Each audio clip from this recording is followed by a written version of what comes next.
우리 하나님 말씀 빌립보서 3장 20절, 21절 두 절을 다 같이 읽겠습니다.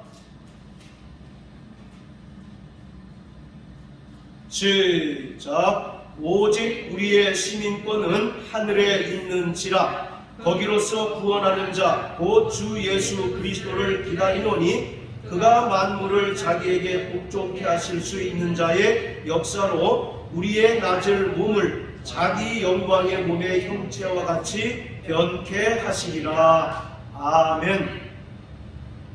성도들이 살아가고 있는 현 시대와 다가올 시대의 그 관계를 가장 잘 설명하는 성경에 나타난 비유 중에 하나가 본문에 나타난 시민권입니다. 이 시민권이라는 것은 누군가가 시민이 될 수 있는 권한을 공식적으로 부여하는 법적인 지위로서 시민권과 함께 권리와 또는 의무를 함께 가지게 됩니다. 그래서 수십 년 전에 우리가 아메리칸 드림이라는 말을 들어보셨을 거예요. 미국에 가기만 하면 무엇을 하든지 행복하게 살 수 있다라는 그런 생각하에 사람들이 미국으로 가서 미국의 영주권 또는 시민권을 얻기에 힘썼던 그런 적이 있습니다. 또 요즘은 동남아 근로자들을 중심으로 해서 코리안 드림이라는 말이 또 유행입니다. 한국에 가면 돈 많이 벌 수 있고 행복하게 살 수 있다라는 그런 생각이 있죠. 바로 이와 같이 오늘 본문의 말씀은 시민권에 대한 말씀인데 이 말씀은 다름 아닌 성도들의 정체성에 관한 말씀입니다.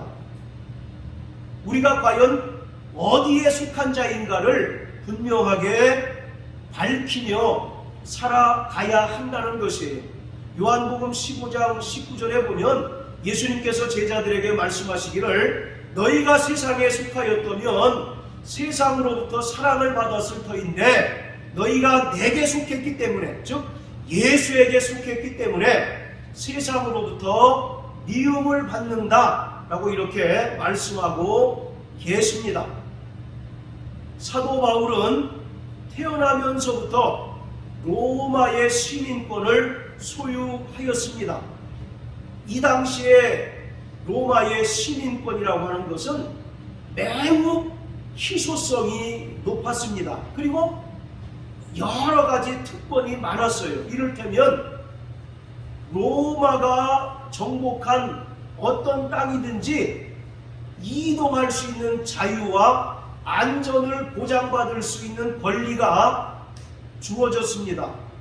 그리고 재판을 할 때에도 자기에게 불리한 일이 생기면 로마 황제에게 직접 찾아가서 호소할 수 있는 그런 권한을 가지고 있었어요. 그래서 본래 이 로마의 시민권은 로마 본토에서 태어난 자유인들에게만 주어졌는데 로마의 식민지가 워낙 넓어지다 보니까 나중에는 돈을 주고 사기도 하고 또 여러 가지 공로를 세워서 얻기도 했습니다.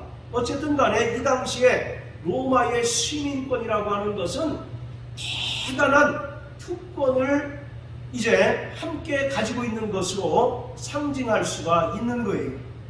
자, 우리 한번 사도행전 22장을 다 같이 한번 보시겠습니다. 자, 사도행전 22장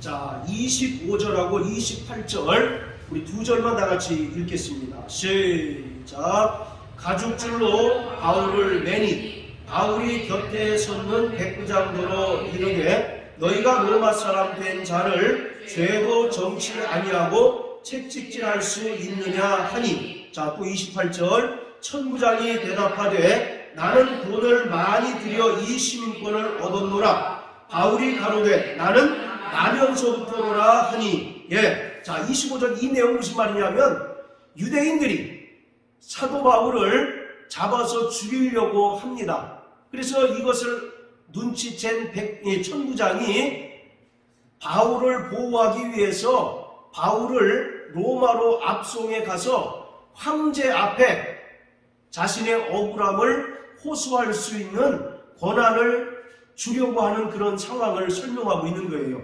자, 그리고 28절에 뭐라고 얘기합니까? 천부장이 나는 돈을 많이 들여가지고 이 시민권을 얻었다 라고 이와 같이 이야기하니까 바울은 뭐라고 얘기합니까? 나는 태어나면서부터 이 로마의 시민권을 얻었다 라고 이렇게 이야기하고 있어요. 자, 이처럼 사도 바울은 태어나면서부터 로마의 시민권을 얻었지만 또 다른 시민권을 얻게 되었습니다. 그것이 오늘 본문 빌립보서 3장 20절에 사도 바울이 고백한 대로 오직 우리의 시민권은 하늘에 있다 라고 이와 같이 말씀한 것처럼 그가 로마의 시민권은 태어나면서부터 획득했던 것처럼 그가 성령으로 거듭난 순간부터 하나님의 나라의 그 시민권을 소유하게 되었다라고 말하고 있습니다.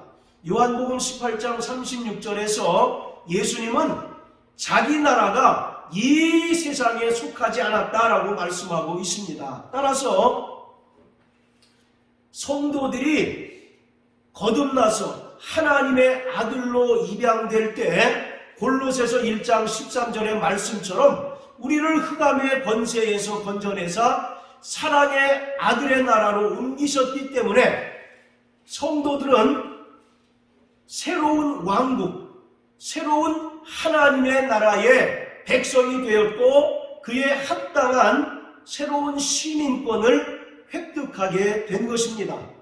자, 이처럼 구원받은 성도들은 이중 국적자입니다.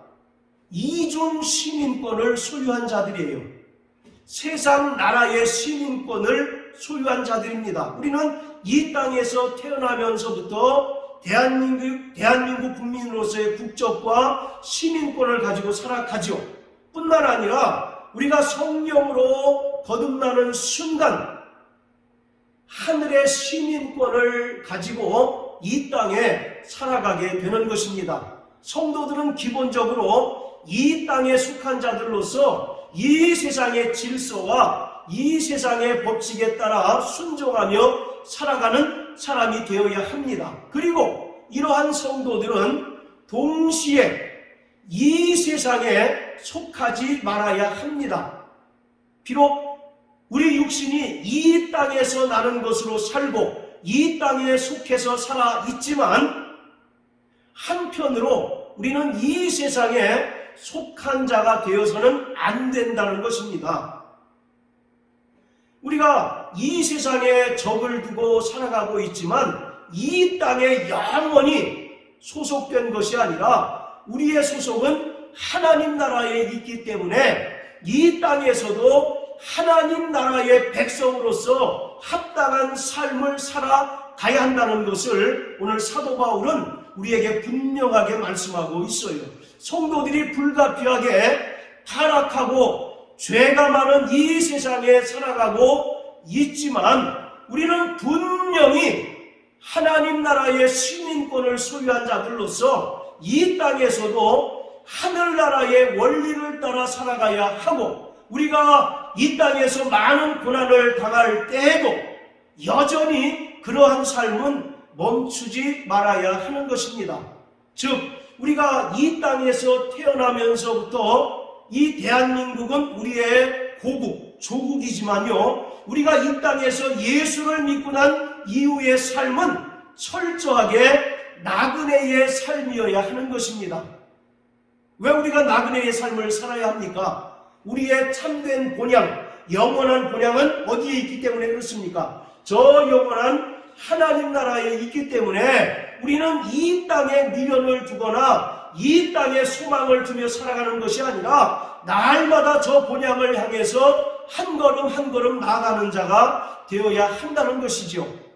성도들은 하늘의 시민권자로서 본향에 이르기까지 철저히 나그네의 삶 또는 순례자의 삶을 살아야 하는 것입니다. 그래서 베드로전서 2장 11절에 베드로가 말하기를 나그네와 행인인 너희에게 권하노니 라고 이렇게 말하고 있습니다. 자, 우리 구약성경 이사야서 19장 다 같이 보시겠습니다.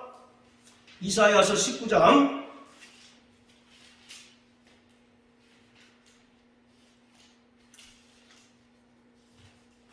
자 18절 다 같이 읽겠습니다. 시작. 그 날에 애굽 땅에 가나안 방언을 말하며 만군의 여호와를 가리켜 맹세하는 5 성읍이 있을 것이며 그 중 하나를 장망성이라 칭하리라. 자, 따라서 장망성. 성경은 기본적으로 이 세상을 장망성이라고 이야기합니다. 이 장망성이 뭐냐면 장차 망할 도성, 그런 뜻이에요.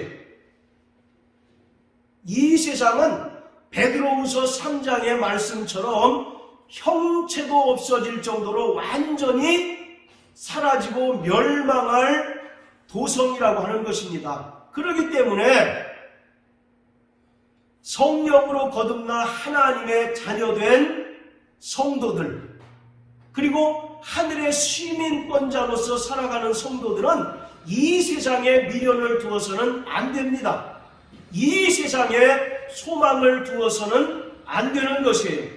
우리가 창세기에 보면 소돔과 고모라가 멸망하는 사건을 잘 기억하고 있습니다. 그때 하나님께서 모세에게 말합니다. 이 소돔과 고모라가 불과 유황으로 곧 멸망할 터이니 너는 내 가족을 데리고 빨리 떠나라고 말씀하고 계십니다. 그래서 그의 처와 2 딸을 데리고 급히 떠나는 와중에 롯의 처가 뒤를 돌아보지 말라는 하나님의 명령에 순종치 못해서 뒤를 돌아보는 순간 그가 소금 기둥으로 변하고 말았습니다. 또 성경은 말하기를 바로 뒤를 돌아보는 자는 하나님 나라에 합당치 않다라고 성경은 분명히 말씀하고 계셔요. 이처럼 우리가 하늘의 시민권자라고 하는 뜻은 바로 이 땅은 장망성, 곧 장차 멸망할 도성이기 때문에 이 세상에 미련을 두거나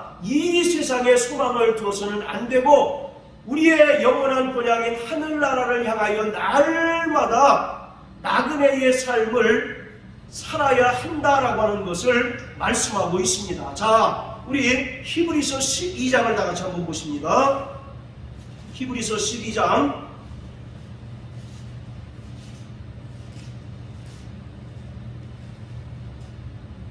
자 22절 다 같이 읽겠습니다. 시작. 그러나 너희가 이른 곳은 시온산과 살아계신 하나님의 보성인 하늘의 예루살렘과 천만 천사와. 자, 성경은 이 세상을 아까 장망성이라고 이야기한다고 말씀드렸어요. 반면에 우리가 사모하는 보성은 살아계신 하나님의 보성인 하늘의 새 예루살렘이다 라고 이와 같이 말씀하고 있습니다. 그 하늘의 새 예루살렘은 어떤 곳이냐? 자, 28절 또 읽습니다. 시작. 그러므로 우리가 진동치 못할 나라를 받았은즉 은혜를 받자. 이로 말미암아 경건함과 두려움으로 하나님을 기쁘시게 섬길지니. 자, 그러므로 우리가 진동치 못할 나라를 받았다라고 말합니다. 진동치 못한다는 얘기는 멸망하지 않는 나라라는 것을 말하고 있어요. 아까 장망성은 장차 멸망할 도성이라고 하는 의미인 반면에 하늘의 새 예루살렘, 하나님의 도성은 결코 흔들리지 않는 진동치 못할 나라라고 이와 같이 말씀하고 계세요. 그렇기 때문에 우리는 그 은혜를 힘입어서 날마다 하나님을 기쁘시게 섬기며 이 땅에서 살아가야 된다라고 말씀하고 있습니다. 이처럼 오늘 사도 바울이 오직 우리의 시민권은 하늘에 있다라는 얘기는 우리의 본래의 소속이 저 영원한 하나님의 나라에 있다라는 얘기입니다. 비록 우리가 이 땅에 적을 두고 이 땅의 것으로 먹고 마시고 입고 이 땅의 것을 누리며 살아가기도 하지만 이 땅은 근본적으로 멸망할 장망성이기 때문에 하나님의 나라인 저 영원한 본향을 사모하는 성도들은 날마다 이 땅에서 나그네의 삶을 살아야 한다라고 말씀하고 계셔요. 할렐루야. 오늘 사도 바울은 로마서 13장을 통해서 바로 하늘의 시민권을 가진 성도들이 이 땅에서 어떠한 삶을 살아가야 하는지를 우리에게 분명하게 말씀해주고 있습니다. 자, 우리 로마서 13장 다 같이 한번 보세요.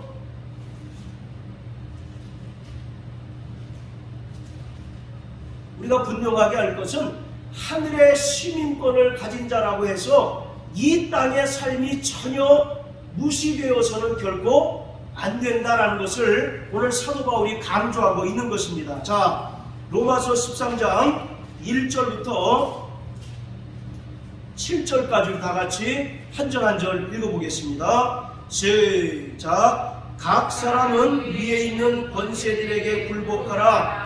권세는 하나님께로 나지 않으니 없나니 모든 권세는 다 하나님의 정하신 바라. 그러므로 권세를 거스리는 자는 하나님의 명을 거스리니 거스리는 자들은 심판을 자취하리라. 관원들은 선한 일에 대하여 두려움이 되지 않고 악한 일에 대하여 되나니 내가 권세를 두려워하지 아니하려느냐. 선을 행하라. 그리하면 그에게 칭찬을 받으리라.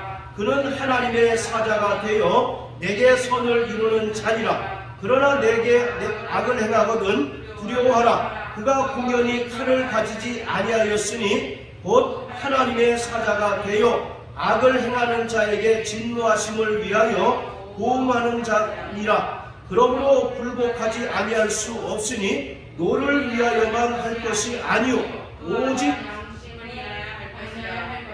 너희가 공세를 바치는 것도 이를 인함이라. 저희가 하나님의 일꾼이 되어 바로 이 일에 항상 힘쓰느니라. 모든 자에게 줄 것을 주되 공세를 받을 자에게 공세를 바치고 국세 받을 자에게 국세를 바치고 두려워할 자를 두려워하며 존경할 자를 존경하라. 자, 이 말씀은 우리는 분명히 거듭난 이후에 하늘의 시민권을 소유한 자들입니다.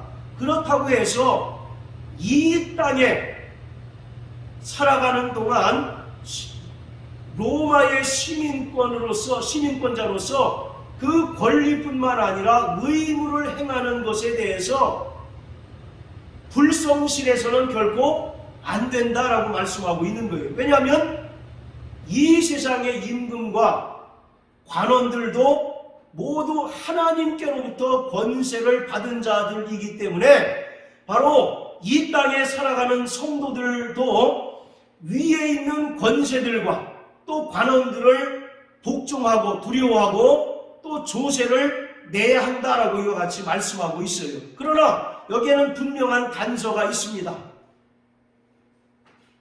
하나님께서 세상의 통치자들과 관원들에게 권세를 준 목적은 그 권세를 통해서 이 인간 사회를 올바로 통치하도록 하나님께서 권세를 주셨던 거예요. 그렇기 때문에 이 땅의 권세자들이 하나님께로부터 부여받은 그 권세를 하나님의 백성들을 핍박하거나 또는 신앙적인 것을 반신앙적인 것을 강요할 때는 그것을 철저히 그것에 대해서 믿음으로 저항하고 항거할 것을 말씀하고 있는 것입니다. 자, 우리 한번 1절 다 같이 보세요. 모든 권세가 다 하나님께로부터 났다라고 이렇게 이야기합니다. 자, 한번 생각해 보세요. 이 말을 로마 황제가 보거나 들었다고 생각해 보세요. 로마 황제는 이 말을 좋아했겠어요? 싫어했겠어요? 왜 싫어했겠습니까? 네, 당시에 로마 황제는 신이라고 칭함받는 그런 존재였거든요. 그렇기 때문에 그리스도인들조차도 황제를 신으로 숭배하라고 했어요. 신이란 말은 하나님과 동등한 그 위치에 있다는 얘기 아닙니까? 그런데 사도 바울이 13장 1절에서 모든 권세는 다 누구에게로 났다고요? 하나님께로부터 났고 하나님께서 정하셨다라고 하니까 그 황제조차도 누구의 권세 아래 있는 겁니까? 하나님의 권세 아래 있고 하나님께서 그 권세를 황제와 관원들에게 일시적으로 맡겨준 것이다라는 얘기입니다. 왜 그러냐면 하나님께서 창조하신 이 세상을 하나님의 권세로 올바르게 통치하고 올바르게 다스리고 하나님의 백성들을 보호하도록 하나님께서 주신 권세라는 것입니다. 그렇기 때문에 이 땅에 살아가는 하나님의 자녀들인 성도들도 세상의 임금들과 통치자들과 관원들 앞에 철저하게 복종해야 한다라는 것입니다. 할렐루야. 그리고 우리가 이 세상에 속한 자들로서 바로 지니게 되는 그 의무를 철저하게 자신의 그 신앙 양심을 따라서 이행해야 된다라고 이와 같이 사도 바울은 말하고 있는 거예요. 우리가 하나님의 백성이고 하늘에 속한 자이기 때문에 이 땅에 속한 로마의 시민권자로서 가지는 의무나 책임을 도외시하고 무시해서는 결코 안 된다라는 얘기를 강조하고 있는 겁니다. 그것이 바로 세금 문제로 직결이 되는 거예요. 당시의 그리스도인들은 대단히 경제적인 상황이 녹록지 않았습니다. 그런 상황에서 세금을 낸다는 것은 여간 힘들고 어려운 일이 아니었어요. 더더군다나 유대인들 중에 기독교로 개종한 사람들은 특히 로마에 세금 내는 것을 굉장히 꺼려했습니다. 왜냐하면 여러분 그 사복음서에 보면 사람들이 예수님께 와서 묻죠. 로마의 황제의 얼굴이 그려진 돈을 가지고 와서 이것이 누구의 것입니까? 그리고 로마에게 세금을 내야 됩니까? 말아야 됩니까? 라고 이와 같이 묻는 장면이 나오잖아요. 그게 바로 예수님을 시험하는 것 아니겠습니까? 이와 같이 정통 유대인들은 로마 황제가 인쇄된 돈을 가지고 세금을 내는 것이 우상 숭배로 여겼습니다. 그들은 철저히 이 세상에 아무 형상도 새기지 말라고 하는 그 하나님의 그 십계명을 철저히 이행하는 사람들이기 때문에 돈에 특히 로마 황제가 인쇄된 돈으로 세금을 내는 것을 상당히 꺼려했습니다. 그러니까 경제적인 면뿐만 아니라 유대인들의 어떤 전통적인 종교심에 의해서 이들은 세금 내는 것을 상당히 거부했던 것 같습니다. 그때 사도 바울이 이 말씀을 기록한 거예요. 세금 내는 것이 결코 반신앙적인 것이 아니고 하나님께서 로마 황제와 관원들에게 주신 그 권세에 순종하는 것이기 때문에 너희가 힘들고 어렵더라도 세금을 납부해야 된다라고 이렇게 이야기하고 있는 거예요. 오늘 우리도 마찬가지 아닙니까? 우리가 예수 믿고 하나님 나라 백성이라고 해서 이 땅에서 국방의 의무를 안 지는 것이 아니지 않습니까? 또 세금을 안 내는 것이 아니잖아요. 왜냐하면 우리는 이중국적자이기 때문에 그렇습니다. 이 땅에 시민권을 소유한 동시에 또 하나님 나라의 시민권을 소유했기 때문에 우리가 이 땅에서 마땅히 하나님 나라 백성으로서의 삶을 살아가기도 해야 되지만 또 한편으로는 대한민국 국민으로서 또 로마의 시민권자로서 마땅히 이행해야 될 그 의무도 성실하게 행해야 된다라고 사도 바울은 말하고 있는 것이에요. 자, 그런데 5절 다 같이 한번 보세요. 5절. 자, 시작. 그러므로 굴복지 아니할 수 없으니 노를 인하여만 할 것이 아니요 또한 양심을 인하여 할 것이라. 그러니까 억지로 이행하지 말라는 겁니다. 로마 시민권자로서의 의무를 여기는 세금 납세의 그런 납세를 예를 들었는데 이와 같이 로마 시민권자로서의 의무를 억지로 하지 말라는 거예요. 그리고 또한 양심을 인하여 한다는 말은 신앙 양심껏 순종함으로 로마 시민권자로서의 의무를 이행하라는 것입니다. 자, 그럼 여기서 이제 한 가지 의문이 생기겠죠. 만약에 로마 황제가 기독교인들에게 너 더 이상 예수를 섬기지 말고 나를 하나님으로 섬기라, 이런 칙령을 내렸으면 어떻게 해야 될까? 그런 문제가 생길 거 아니겠습니까? 분명히 사도 바울은 13장 1절에서 모든 권세는 하나님께 나왔고 하나님께서 황제와 그 관원들에게 권세를 준 것이기 때문에 너희는 위에 있는 권세자들에게 순종하라고 말씀하고 있잖아요. 그런데 그 위에 있는 권세자들이 더 이상 주일 예배 지키지 마, 주일에 교회 가지 마, 그리고 하나님 믿지 말고 로마 황제를 하나님으로 섬겨, 그러면 우리 어떻게 해야 되느냐 이 말입니다. 그 말에 대한, 그 질문에 대한 해답이 5절에 나오는데, 또한 양심을 인하여 하라, 이와 같이 얘기합니다. 자, 따라하세요. 양심을 인하여 할 것이라. 양심을 인하여 할 것이라. 여기서 양심이라고 하는 것은 일반 양심이 아니라 바로 성도들의 신앙 양심인 것입니다. 그렇기 때문에 우리가 이 세상에서 로마 시민권자로서 이제 이행해야 될 의무는 신앙 양심에 따라서 기쁘게 또는 자발적으로 해야 하지만, 만약 위에 있는 권세자들이 반신앙적인 것을 강요할 때는 어떻게 해야 되느냐? 그것은 신앙 양심에 따라 믿음으로 항거하고 믿음으로 거부해야 한다는 것을 얘기하고 있는 거예요. 그래서 사도 바울은 양심을 인하여 할 것이라 이렇게 얘기하고 있는 겁니다. 신앙 양심에 반한 것은 우리가 철저하게 믿음으로 저항하고 믿음으로 항거해야 된다는 겁니다. 자, 무슨 말씀인지 이해하셨죠? 우리가 코로나 시대를 거쳐오면서 그런 문제가 많이 대두됐잖아요.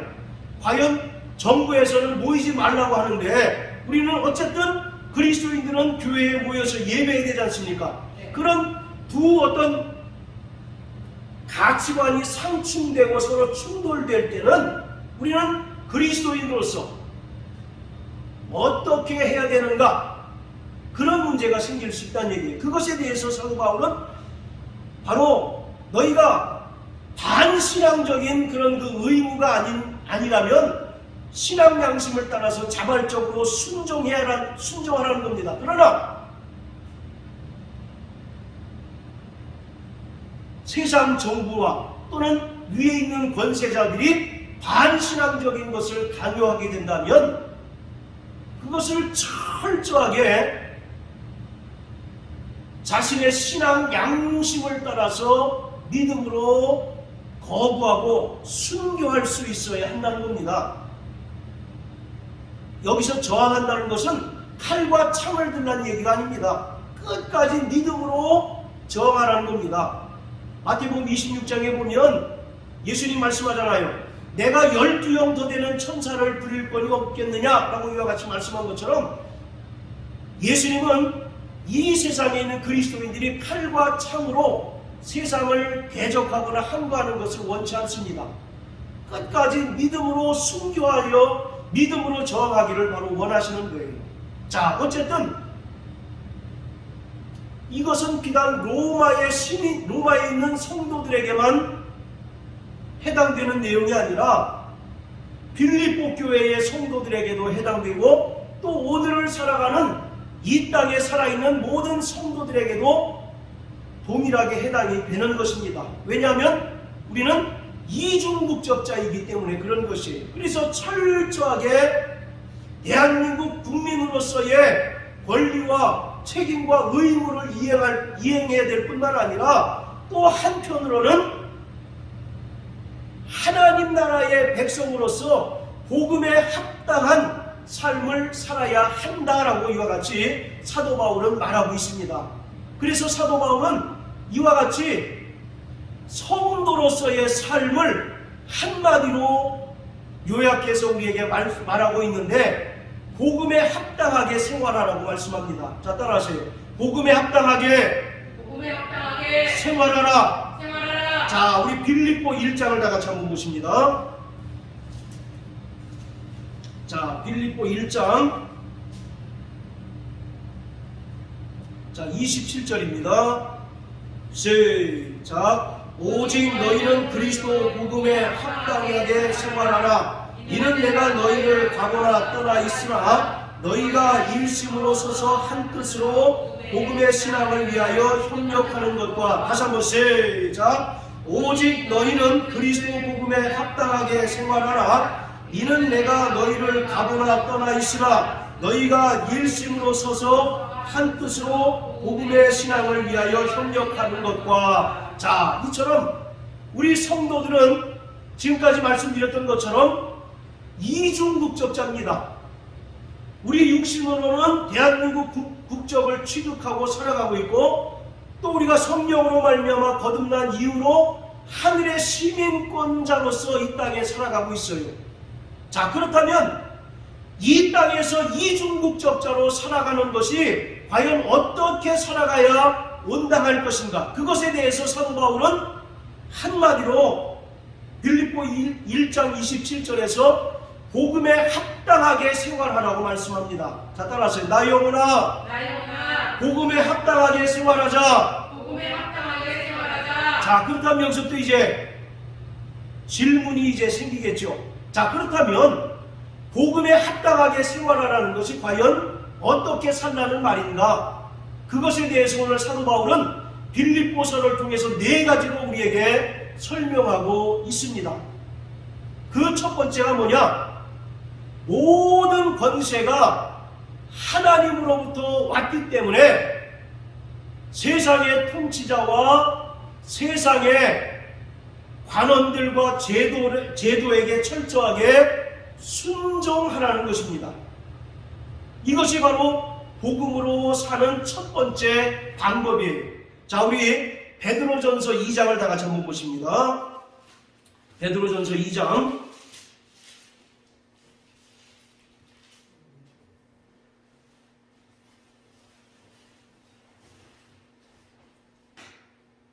자, 13절 14절 시작. 인간의 세운 모든 제도를 주를 위하여 순복하게, 혹은 위에 있는 왕이나 혹은 악행하는 자를 징벌하고 선행하는 자를 포장하기 위하여 그의 보낸 방백에게 하라. 자, 여기 보면 인간을 위해서 세운 모든 제도를 주를 위하여 순복하라고 말하고 있습니다. 그리고 왕이나 또는 14절에 있는 왕의 방백들에게 철저하게 어떻게 하라고요?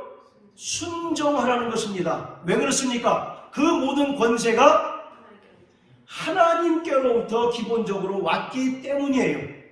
그러나 여기서 우리가 분명히 알 것은 그 권세에 우리가 순복하고 또 세상 정부에 순종할 때에는 이 세상 정부와 관원들이 철저하게 하나님의 권세를 합당하게 사용할 때만입니다. 그것으로 그리스도인들을 핍박하거나 또는 반신앙적인 것을 강요할 때는 어떻게 하라고요? 신앙 양심에 따라서 믿음으로 철저히 저항할 수 있어야 한다는 것입니다.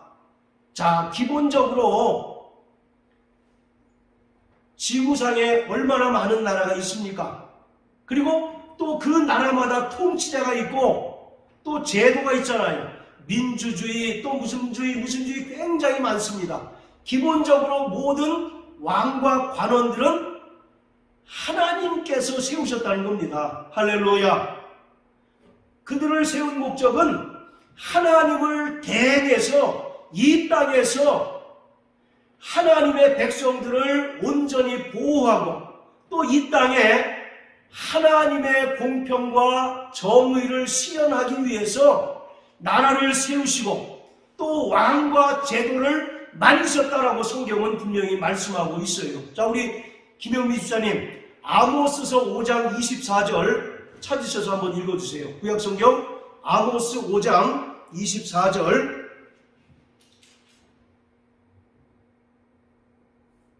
오직 공국을 물같이 정의를 하수같이 흘릴지로다. 다시 한번요. 시작. 오직 공국을 물같이 정의를 하수같이 흘릴지로다. 이게 하나님께서 세상의 왕과 관원들과 제도를 만드신 목적입니다. 이 땅에 공평과 정의가 실현되도록 하기 위해서입니다.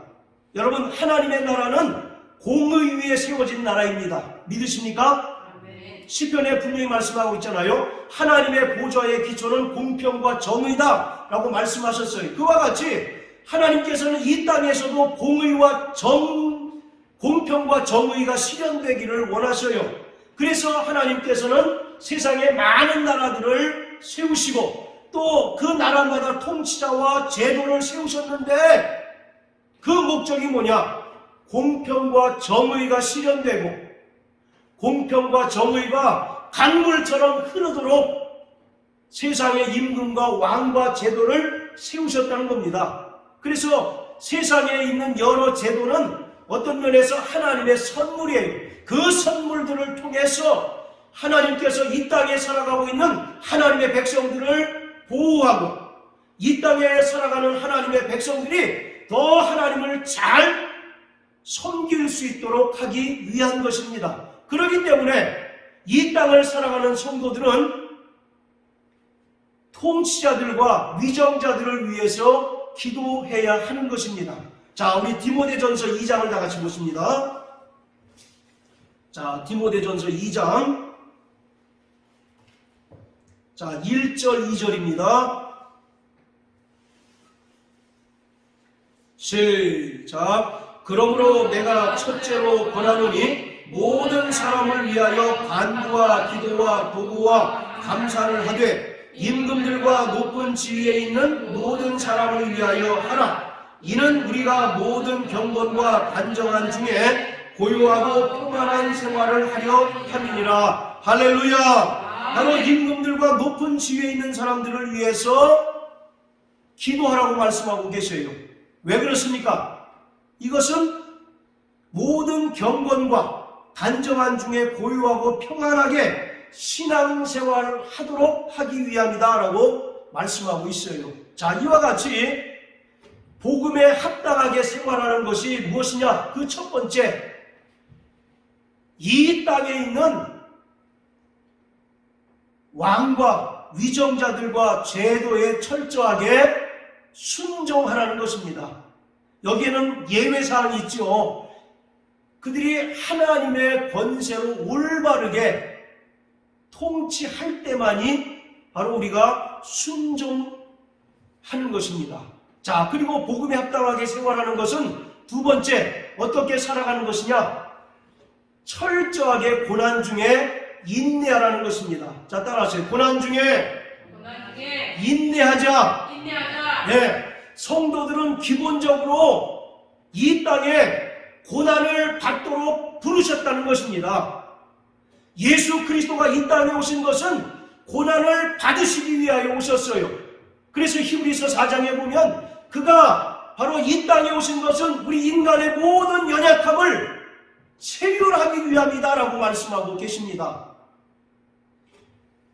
태초에 하나님과 함께 계셨던 그 하나님께서 말씀이 육신된 이 땅에 오신 것은 고난받기 위함입니다. 그리고 고난의 절정인 십자가에 달려 죽기 위한 것이에요. 마찬가지로 기본적으로 성도들은 이 땅에서 고난을 받도록 부르신 존재라는 것입니다. 그렇기 때문에 우리의 삶 가운데 고난이 없다면 그 사람은 어떤 면에서 신앙생활을 잘못하고 있다라고 이와 같이 우리가 진단해 볼 수도 있다는 것입니다.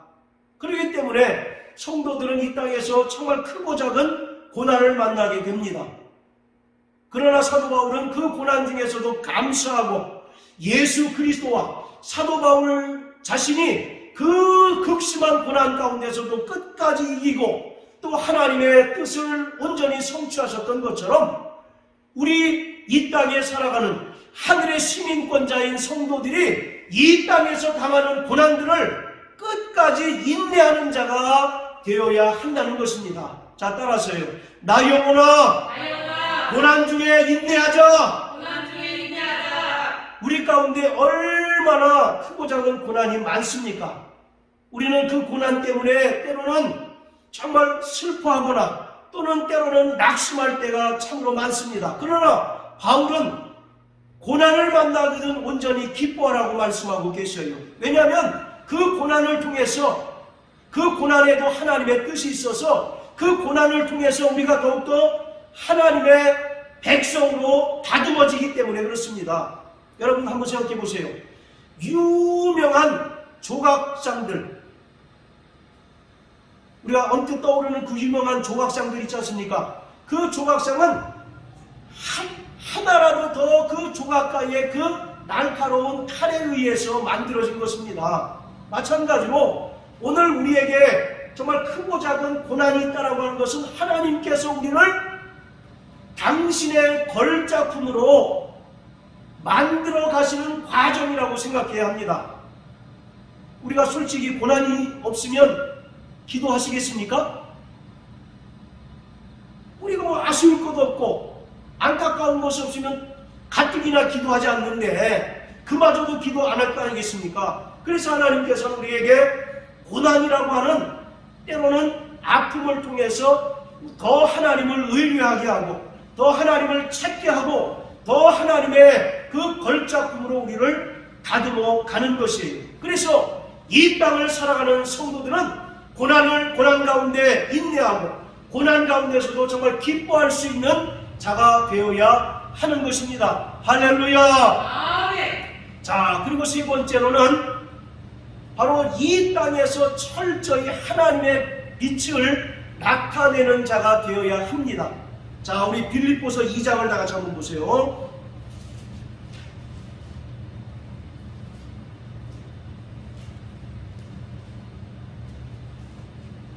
자, 2장 15절입니다.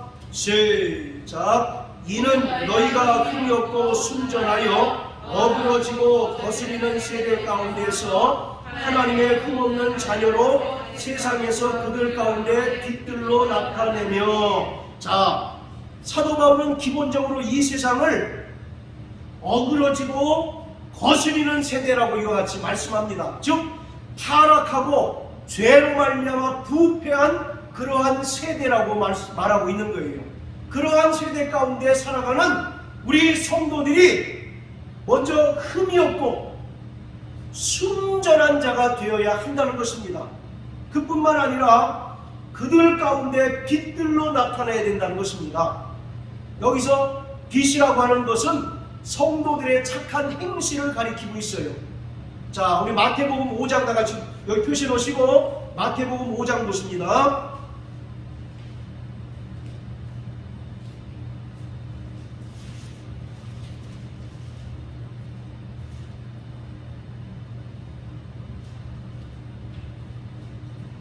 자, 14절부터 16절까지 시작. 너희는 세상의 빛이라. 산 위에 있는 동네가 숨기우지 못할 것이요 사람이 등불을 켜서 말 안에 두지 아니하고 등경 위에 두나니 이러므로 집안 모든 사람에게 비추느니라. 이같이 너희 빛을 사람 앞에 취하게 하여 저희로 너희 착한 행실을 보고 하늘에 계신 너희 아버지께 영광을 돌리게 하라. 할렐루야. 바로 그래서 빛이라고 하는 것은 성도들의 착한 행실을 말합니다.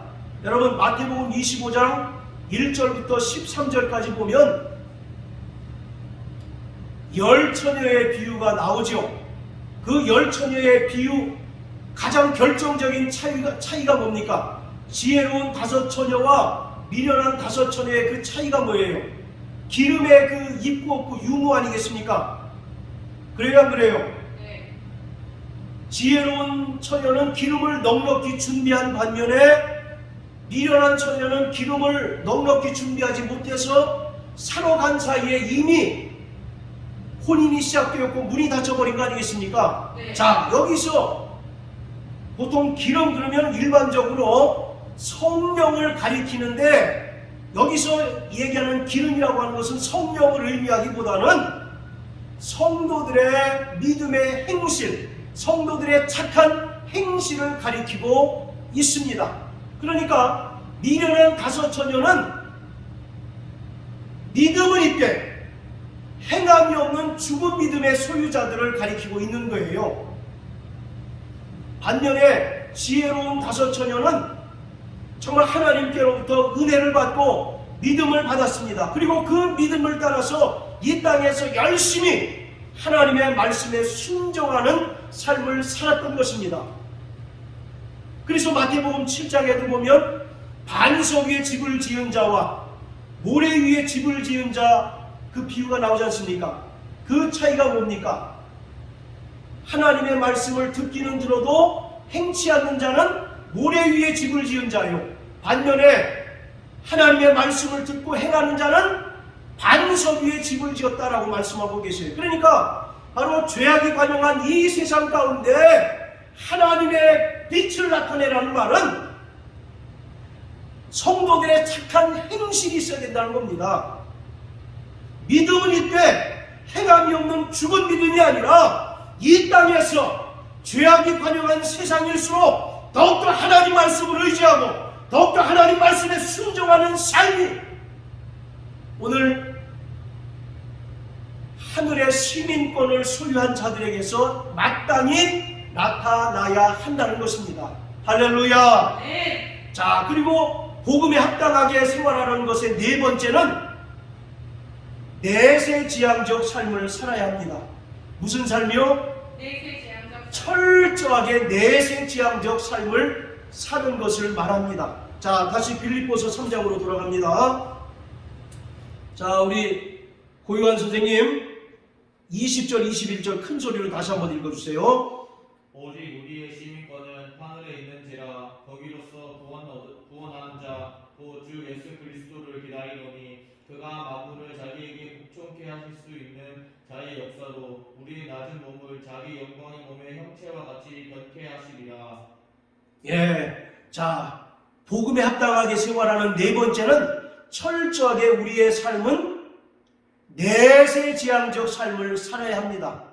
아까 말씀드렸죠. 이 세상은 기본적으로 장망성이라고 말씀드렸죠. 장망성이 뭐라고 그랬습니까? 장차 망할 도성이에요. 장차 망할 도성에 미련을 두지 말라는 것입니다. 그렇기 때문에 하늘 시민권을 소유한 성도들은 주의 날을 기대하고 영광스러운 몸의 부활을 소망하는 자가 되어야 합니다. 주의 재림을 기대하면서 종말론적인 삶을 살고 내세와 저 영원한 천국을 소망하는 삶을 살아내야 한다는 것입니다. 그렇기 때문에 하늘 시민권을 소유한 성도들의 삶은 철저히 이 땅의 가치관을 두고 살아가는 세상 사람들의 삶과 분명히 다른 삶을 살아야 한다는 것입니다. 세상의 종교는 철저하게 내세를 인정하지 않습니다. 그리고 철저하게 현세지향적이고 현세에 누리는 복을 추구하고 있어요. 그러나 그리스도 예수의 사람들은 이 세상을 소망하지 않고 잠시 있다 사라지는 이 세상을 바라보지 않고 저 영원한 하나님의 나라를 바라보는 것입니다.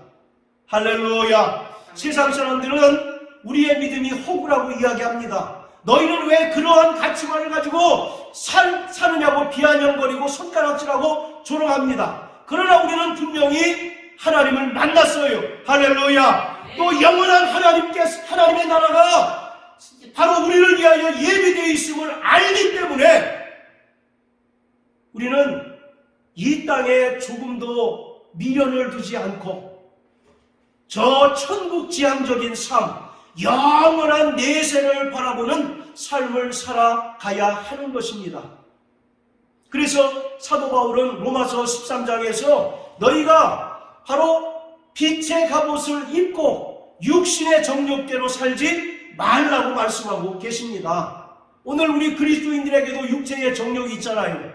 우리도 편하게 살고 싶어요. 우리도 세상의 가치관을 추구하며 살고 싶습니다. 그러나 그러한 마음이 생길 때마다 우리가 철저히 말씀으로 그러한 생각을 도려내는 이유가 뭡니까?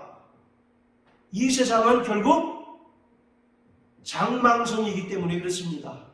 그리고 우리는 저 영원한 하늘의 새 예루살렘, 영원한 하나님의 도성을 바라보는 자이기 때문에 날마다 현실의 삶이 힘들고 고단하다 할지라도 철저하게 저 영광스러운 아버지 나라 바라보며 날마다 묵묵히 나가는 자가 돼야 하는 것입니다. 할렐루야. 네. 다 따라서 내 영원한 천국을 바라보자. 영원한 천국을 바라보자. 자, 우리 마지막으로 다니엘서 7장을 읽으시고 마치겠습니다. 다니엘서 7장.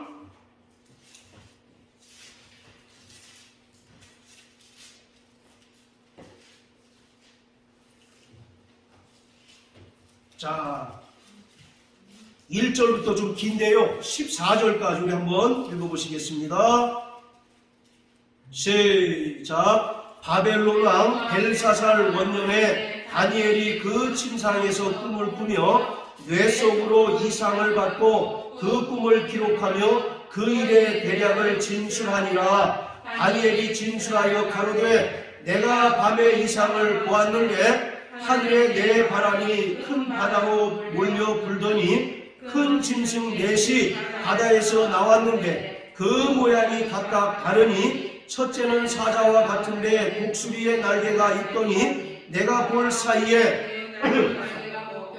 또 땅에서 내려서 사람처럼 두루말로 서게 하음을 입었으니 또 사람의 마음을 받았으며 다른 짐승 곧 둘째는 곰과 같은데 그것이 몸 한편에 그 입에 이 사이에는 새 갈빗대가 물렸는데 그에게 말하는 자가 있어 이르기를 일어나서 많은 고기를 먹으라 하였으며 그 위에 내가 또 본즉 다른 짐승 곧 표범과 같은 것이 있는데 그 등에는 새의 날개 넷이 있고 그 짐승에게 또 머리 넷이 있으며 또 권세를 받았으며 내가 밤 이상 가운데 그 다음에 본 넷째 짐승은 무섭고 놀라우며 또 극히 강하며 또 큰 철이 먹고 부서뜨리고 그 나머지를 발로 밟았으며 이 짐승은 그 또 열 뿔이 있으므로 내가 그 뿔들을 유심히 보는 중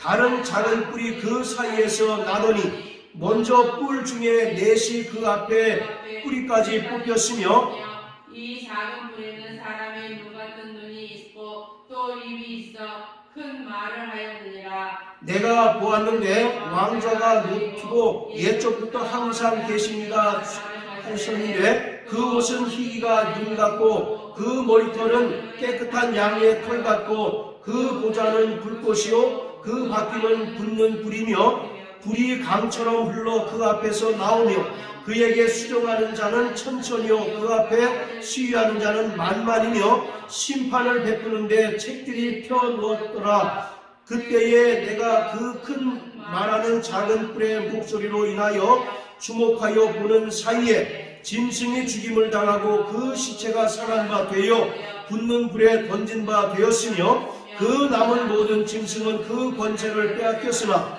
그 생명은 보존되어 정한 시기가 이르기를 기다리게 되었더라. 내가 또 밤 이상 중에 보았는데 인자 같은 이가 하늘 구름을 타고 와서 옛적부터 항상 계신 자에게 나와 그 앞에 인도되매 그에게 권세와 영광과 나라를 주고 모든 백성과 나라들과 각 방언 말하는 자로 그를 섬기게 하였으니 그 권세는 영원한 권세오라. 옮기지 아니할 것이요 그 나라는 패하지 아니할 것이니라. 자, 다니엘 7장은 이제 다니엘이 이제 꾼 꿈을 이야기하고 있는데요. 1절부터 8절까지 나오는 네 마리의 짐승은 이 땅에 존재한 역사상 존재한 초강대국들을 이야기하고 있습니다. 그래서 이스라엘을 멸망시켰던 바벨론, 그리고 그 다음에 두 번째 짐승이 바사, 세 번째 짐승이 헬라, 그리스고, 네 번째 짐승이 로마예요. 로마. 이처럼 1절부터 8절까지는 인류 역사상 존재했던 초강대국들을 나열하고 있습니다. 반면에 9절부터 14절까지는 이 세상에 속한 나라가 아니라 하나님 나라를 설명하고 있는 거예요. 자, 우리 18절 마지막으로 읽습니다. 시작. 지극히 높으신 자의 성도들이 나라를 얻으리니 그 누림이 영원하고 영원하고 영원하리라. 할렐루야. 아멘. 유대인들은 특이하게 이제 그 글을 쓸 때 강조하는 용법이 반복해서 글을 쓰는 경우가 많아요. 그래서 예수님도 진실로 진실로 그런 말씀하잖아요. 이건 굉장히 중요하다는 얘기입니다. 밑줄 치고 돼지꼬리 땡땡 그런 뜻이에요. 그런데 여기는 영원하다는 말을 몇 번 강조합니까? 3번 하잖아요. 영원하고 영원하고 영원하다. 할렐루야. 아멘. 이 땅에 아무리 초인류 강대국이라 할지라도 모두 멸망하고 모두 사라지지만 성도들이 누리는 영원한 하나님의 나라는 영원하고 영원하고 영원합니다. 할렐루야. 그렇기 때문에 사랑하는 성도 여러분, 우리가 이 땅에서 그 나라를 선택하라는 것입니다. 너희가 세상에 없어질 나라에 소망을 두며 살아갈 것이냐, 아니면 영원하고 영원하고 영원해서 흔들리지 않는 그 나라를 선택할 것이냐. 우리가 믿음으로 택하고 정말 우리가 이 땅에서 선택하라고 성경은 우리에게 말씀하고 있습니다. 할렐루야. 그러므로 정말 우리가 하늘 시민권자로서 정말 복음에 합당한 삶을 살아내는 저와 여러분들 되시기를 주의 이름으로 축원합니다. 할렐루야.